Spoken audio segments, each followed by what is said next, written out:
Hello, bienvenue sur la chaîne des bâtisseurs d'entreprise, donc Quentin Boulet pour votre programme quotidien.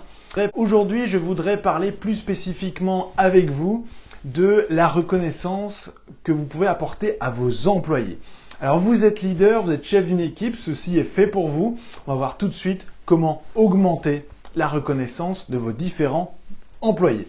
Prenons un exemple simple pour commencer. Imaginons Monsieur Dubois. Monsieur Dubois vient vous voir. Il est chez vous depuis 3-4 ans. Il est dans votre bureau et il vous apporte les chiffres du mois écoulé. Situation, je vais dire, anecdotique pour un grand nombre de leaders. Et tout simplement, qu'est-ce qui se passe? Eh bien, vous êtes content des résultats, vous êtes content du travail réalisé par Monsieur Dubois.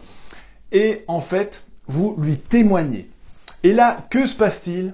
Il n'y a absolument aucune réaction.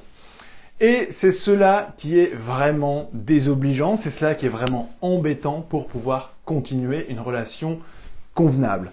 C'est l'absence d'intérêt total de votre collaborateur vis-à-vis de votre envie de le remercier, votre envie de lui envoyer de la reconnaissance. Après son départ, vous vous retrouvez seul dans votre bureau et là vous vous demandez mais en fait pourquoi? Pourquoi, malgré le fait que vous essayez de témoigner de la reconnaissance à un de vos collaborateurs, il ne se passe rien et votre collaborateur, contre toute attente, a vraiment l'impression d'en avoir rien à faire? Pas de panique. Vous faites partie de ce qu'on appelle les leaders d'entreprise qui essaient par tous les moyens possibles de souligner les efforts de leurs collaborateurs et tout simplement, ils ont l'impression de ne pas y arriver. Quand je dis pas de panique, sachez que vous n'êtes pas les seuls. Il faut savoir que rien qu'aux États-Unis, 90% des entreprises américaines ont mis en place des programmes qui essaient d'augmenter la reconnaissance de leurs employés. Cependant, il faut savoir que 60% des employés américains ne se sont aujourd'hui toujours pas reconnus et seulement 30% sont réellement engagés dans leur travail. Waouh, vous allez me dire, mais vraiment, on se casse entre guillemets la figure, vraiment en essayant de leur apporter de la reconnaissance. Oui et non. Alors il faut savoir que le coût du manque d'efficacité des collaborateurs dans les entreprises se monte pour un pays comme le Canada à plus de 450 à 500 milliards de dollars évidemment. Pour un pays donc tel que le Canada. Donc ce qui est absolument énorme, ce sont des pertes de productivité qui sont colossales. Le constat est donc très simple, les employés qui sont d'une part moins engagés ont alors beaucoup plus de risques d'être moins productifs, ce qui est évident.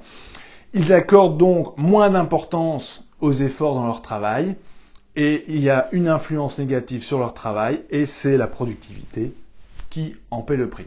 Et donc, vous l'aurez compris, votre entreprise. Alors la bonne nouvelle, eh bien, c'est que le niveau de motivation et d'engagement de vos employés peut parfaitement changer. Oui, et comment cela est-il possible? En fait, c'est très simple. Regardez ce qui se passe quand, dans une entreprise, il y a un changement de manager. Pendant un laps de temps certain, plusieurs mois, plusieurs années, ça dépend de la personne, l'employé se retrouvera à nouveau motivé et va s'engager à nouveau plus dans son travail.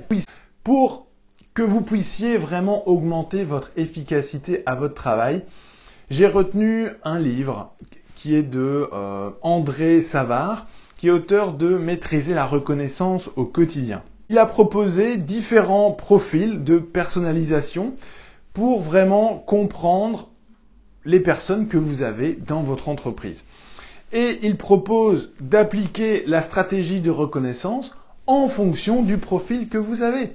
Parce que en fonction de la personne, vous n'avez évidemment pas du tout intérêt à mettre en place la même stratégie de reconnaissance.